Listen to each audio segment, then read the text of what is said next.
Bobbing with the population. Was a Gucci with the gang. It's another episode of Durag with the Cape Road.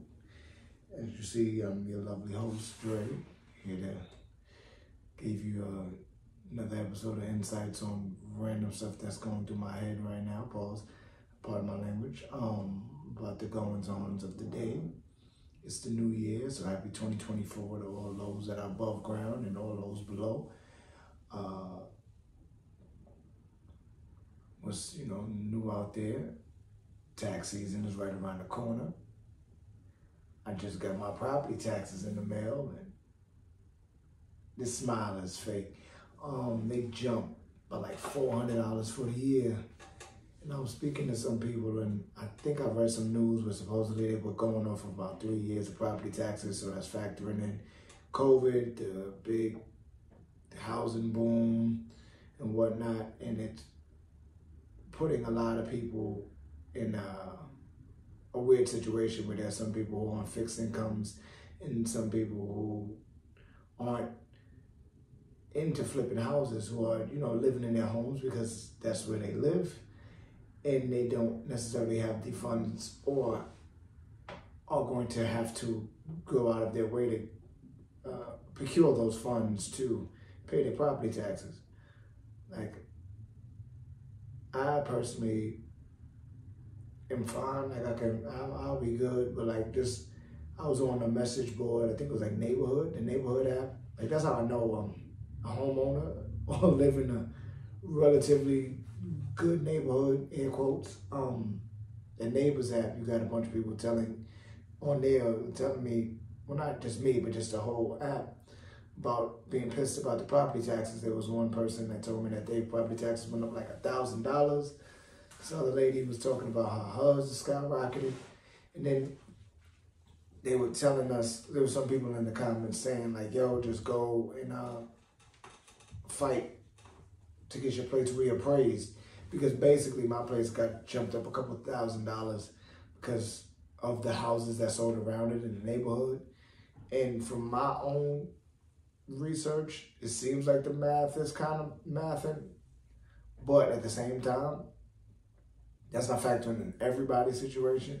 And then also looking at the way these houses were flipping during that COVID period. I mean, because COVID's still a thing, but America doesn't care anymore. But during that COVID situation where a lot of houses were, people were buying in cash and they were getting bought for way more than they were worth. And like, people want to blame BlackRock and blame banks and blame all those things. BlackRock and some financial institutions do definitely play a part in buying up properties or whatnot, but so do the people. Investment properties, like people banding together and copping a place and then flipping it or whatnot for crazy bread. Like, at the end of the day, get your money. Like, I'm not mad at, not private banks and those people, screw them, but I'm not mad at like anybody who sold their home for a profit to go get a new one or retire or whatever they wanted to do. I mean, it's your prerogative. The thing that bothers me about the whole situation is, again, to those people that are on fixed incomes, those people who didn't plan for their taxes to drop, I don't know what that was. I was putting jump and drop together. To jump, exponentially within a year, that's a financial strain on a lot of people. I can rework a way a lot of people operate. And I thought the American dream was to, have your own home. Like, we can go into the arguments like the Homestead Act, the FHA, and how that wasn't really made for black folk. And just it's a lot. Nevertheless, I say all that to say, like, the housing situation that is currently befallen some of us because of the exponential jump in property taxes and the slow but sure move of a lot of people out of their homes so that they can be bought by banks or corporations, or again, people banding together and just copping a place. You're gonna put people in a weird spot. Like, there's no reason that anybody should feel like being a homeowner isn't the thing to do. Like, but we live in a capitalistic society, so it makes a lot more sense to have a renter's nation than an owner's nation, meaning it makes a lot more sense for businesses or whatever, whoever runs your buildings or properties that you live on or whatever like that, it makes more sense for them to make monies off of people who rent, because rent you can just jump up whenever you feel like it, every year or 6 months, however it works. But you can put people in a financial straits where they gotta go, and then you plug in new people, and you keep the vicious cycle working. And if it's a Section 8 kind of situation, Section 8 works for the person that owns the buildings and properties. It doesn't necessarily work for the people who are looking for a place. In a sense it does, in a sense like if you are somebody who's like at risk as far as you've had multiple evictions, you may have had a criminal past, your credit score may be a little off or whatever have you, but the money's really works in the favor of the people that are offering you said Section 8 situation.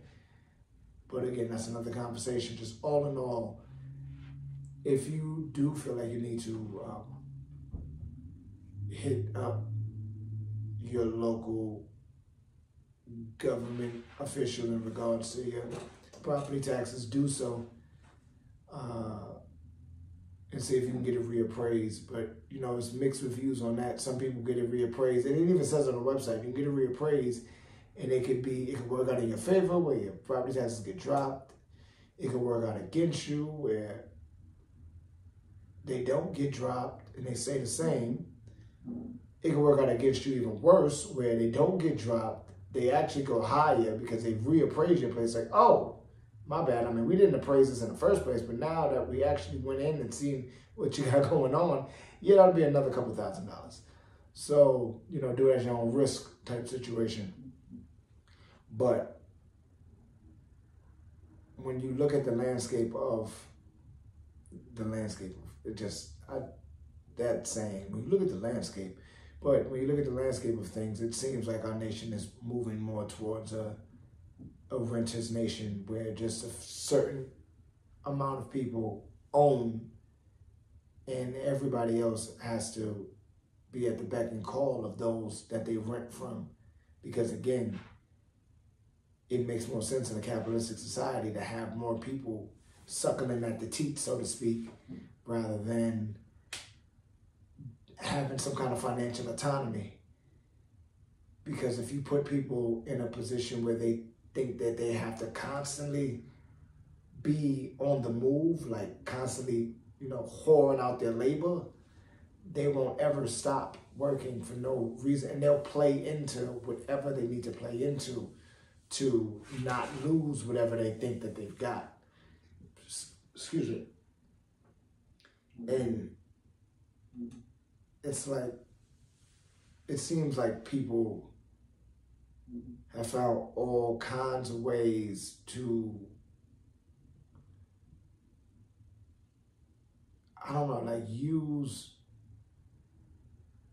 that idea, like that keeping people like constantly attached to something or whatever, like almost to their detriment, as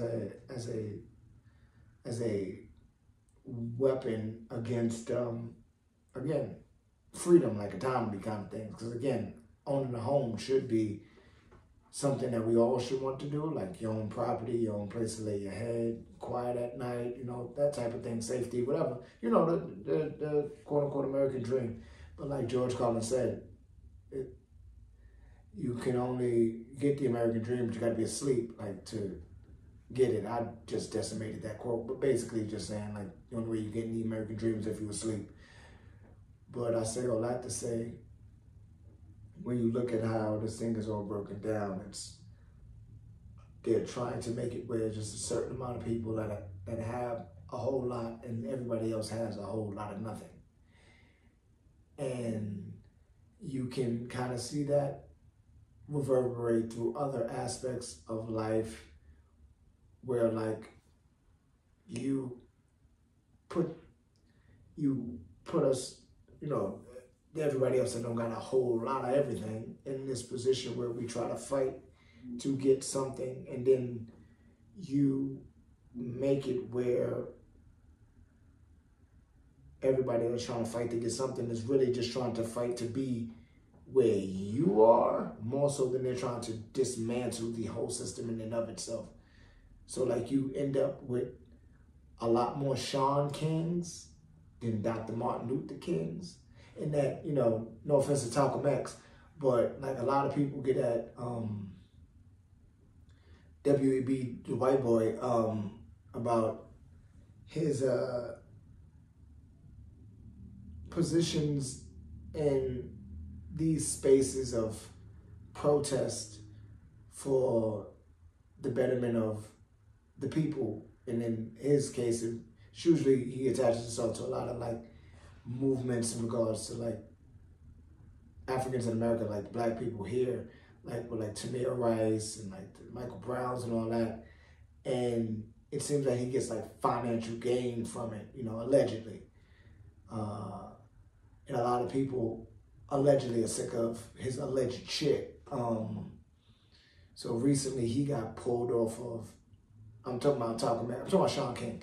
Recently he got pulled off of, I think, Instagram because he was posting in solidarity with Palestine and just posting a bunch of stuff that was like, wasn't like anti-Semitic. It wasn't like anything that you'd be like, wow, like you kind of pushing the envelope here, bro. Like I get what you want, but you're doing a little bit too much. It was like stuff that anybody and everybody would post type thing.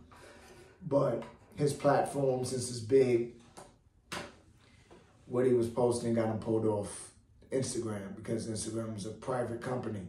Now, do I agree with them removing someone posting about what's going on in Palestine in regards to the genocide and the degradation in constant bombardment and pain and whatnot that these people are facing? No, I don't agree with them removing somebody posting about that and bringing awareness to that and trying to get more people on board for wanting peace in the world, like for wanting peace right now in Israel and Gaza.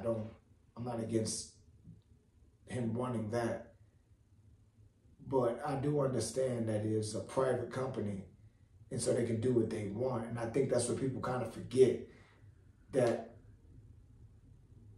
same American dream that we're sold about, like, yo, get yourself a home, get yourself property, get your, you know, get it out the mud, do what you got to do to make sure you and your family can have a white picket fence, is really embedded in our struggle to actually find freedom, because you get all those things, but then they try to slowly pull them away from you with, like, again, up in the property tax, like just changing the landscape of things in certain ways and make it harder and more and make it difficult for you to be able to maintain what they told you would be the ideal thing to have.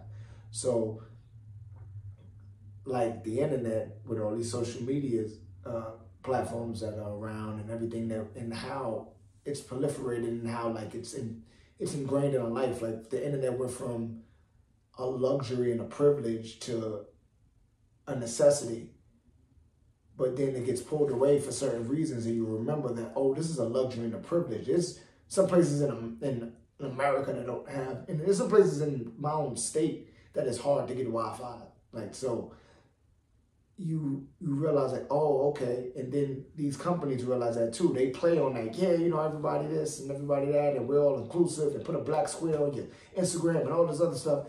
But then you start talking about something that might play with their money, because it's not about him posting anything that's offensive. It's about you. It's about the agenda of the warmongering.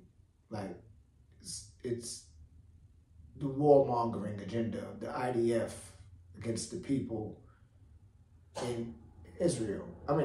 In Palestine. Like, that's what it's about. But they have a problem, so he can't post. So they pull him. And then you realize, and then you hear people screaming like, yo, how could you do that? Free speech this, free speech that. But as far as I remember, there is no, like, constitutional amendment saying that free speech is given to those on the internet. Like, I don't know if it stretches there, and if it does, I don't know if that private companies have to abide by that. And if they do, they can just find ways to circumvent that and get what they want. And they, again, are playing on that thought, like, yeah, you know, this proliferation of the internet, everybody can talk, everybody can get together and band together, but really, like, nah, y'all are still in control. Like, the small groups of people with money are still in control of the whole system. And you make people believe that they're free, but they aren't really. Because at the end of the day, if you're playing into the system that we're currently in, regardless of if you are for or against it, we are still some way feeding the machine. So, like, for instance, the BDS movement, that's boycott, divest, and I think sanction, right? That's going on with dealing with the occupation of Palestine by the Israeli government and whatnot.